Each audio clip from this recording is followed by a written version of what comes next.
starting right now. Let's go! Orlovsky is in Vegas for Monday Night Football, so Teddy Bruschi is here. The regular crew, and it begins with the 5th meeting in 5 years between the Chiefs and the Eagles. First-time teams in different conferences had ever met 5 times in 5 years. They had split the first 4, including 2 Super Bowls. Here we go. Less than a minute to play in the first quarter. Saquon Barkley. Offensive line starts out dominating for the Philadelphia Eagles. Saquon ready to go. Eagles up.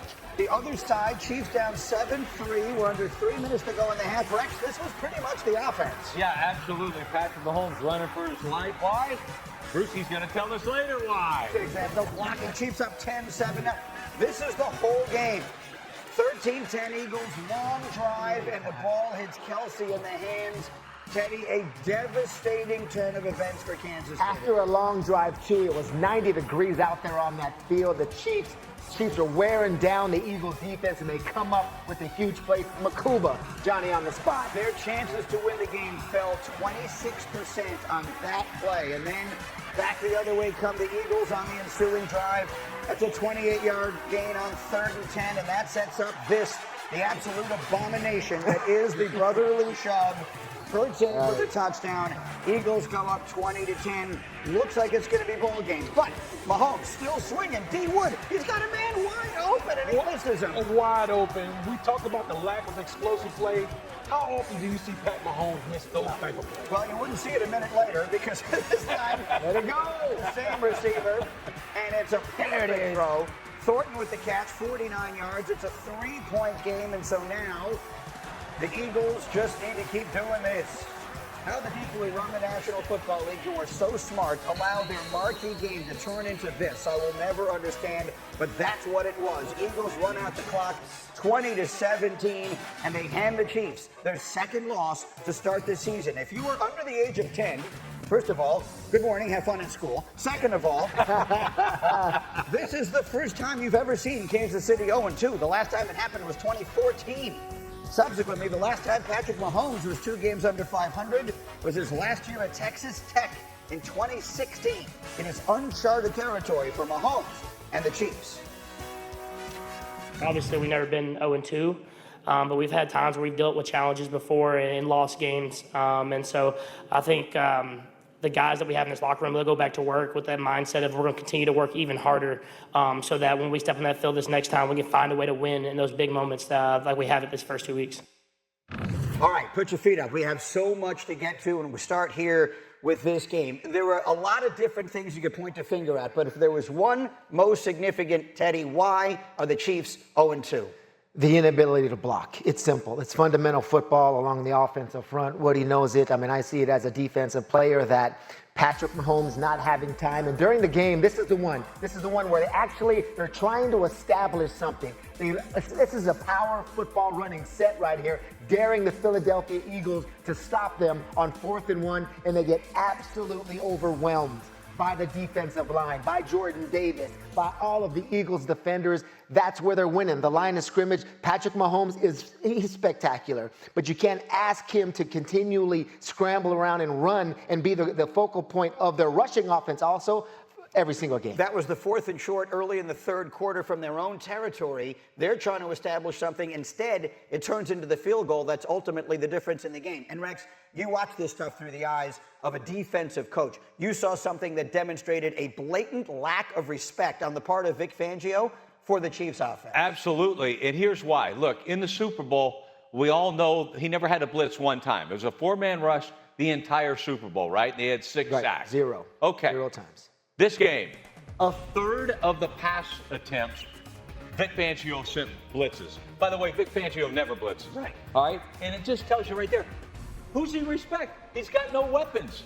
He's got no weapons. So it's the pass protection, certainly, but he's got no weapons to throw to. And so until that Rashee Rice gets off a suspension, that's the way you can anticipate preparing defenses going after Patrick Mahomes. And until you get some type of weapons, man, this ain't the same team. Rashee Rice suspended. Xavier Worthy still injured. We'll ask Shefty in a second when he might be back. Maybe as soon as this week against the Giants. But for the moment, that leads you, D. Wood, to say what about Kansas City? Nobody's scared of anybody over there. You talk about Vic Fangio, and the reason why he blitzed a third of the time is like, you look around, who's the guy that can hurt me? Nobody can hurt me for the Kansas City Chiefs on defense. You got, a diminished Travis Kelce. Obviously, you saw that huge drop that led to the interception. They don't really have anybody outside that you have the game plan against. It's really about number 15. Number 15 pulling the rabbit out of the hat, doing spectacular things that we've been accustomed to him seeing. But if you don't have that, the Kansas City Chiefs have nothing on offense that threatens any of these teams out here. This is something you just can't come back from right here. I mean, the Travis Kelce drop was huge. I mean, this is after a 13-play drive. It's 90 degrees out there. They're wearing down the Eagle defense, and then all of a sudden, Makuba gets the play. But you know what? That you talk about a 13-play drive. That's what we've been talking about with the Kansas City Chiefs. The problem, because it is so hard to make these drives in the National Football League without any explosive plays. Okay, and then you go. That's right. You don't have time to protect, and then obviously you cap off a 13-play drive with a crushing interception on the goal line. We also said all week long, will the Chiefs get their running game going? It's the second consecutive week in which Mahomes is their leading rusher. Everything does not look right here. Schefter, your biggest takeaway from this day? The biggest thing here to me is that this game was lost in March. This game was lost when the NFL owners refused to ban the tush-push from happening. It wasn't lost yesterday. It was lost in March. And there might be a lot of games that the Eagles play that are lost in March because this play is unstoppable. It not only does the defense not know how to handle it, but even the officials don't even know how to handle it. You've seen the Eagles linemen jump off sides every play, and nothing's called. It's a false start. So the officials have no idea. Defenses have no idea, and the Eagles get to do whatever they want on every single play in the tush push. And again, I know people hate it, but they have mastered it. They have dominated the line of The scrimmage. Chiefs are up for the challenge. You see them right there. I mean, you see the plan to stop them up front, but you can't when it's a false start. I mean, we're all looking at the ball, and all of a sudden you got two guards coming at you.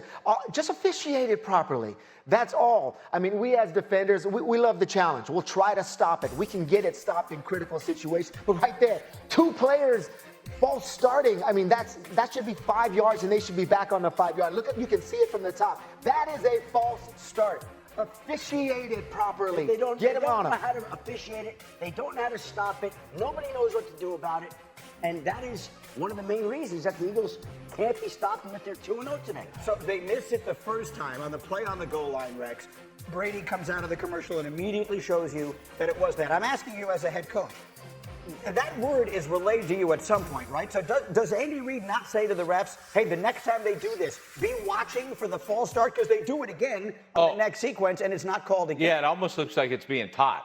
I mean, That's what I'm saying. So quite honestly, yeah, every coach in the league is going to say, look, we got to get this officiated correctly, 100%. And yeah, don't kid yourself. I think it's being taught because both guards fire out. Why would you do it? You've got to get some kind of movement to allow it. So they're teaching it this way. And I think they say, oh, no, we're not. The hell you're not. Because it's not just coincidence, in my opinion. And I don't blame the Eagles for it. No, I don't either. If it's legal, do it. And if they don't call it, do it. Everyone will try and find any competitive edge they can find. Just about with bending a rule here and there. They can. It's okay.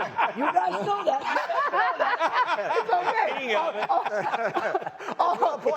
This guy plays by the rules, and we'll just say that. Okay? Use a replay assist to help these officials because they can't see it. Oh my gosh. The point of it is they've changed so many things in the NFL because of the watchability of it. This is not about the Eagles. It is not about taking anything away from them. It is.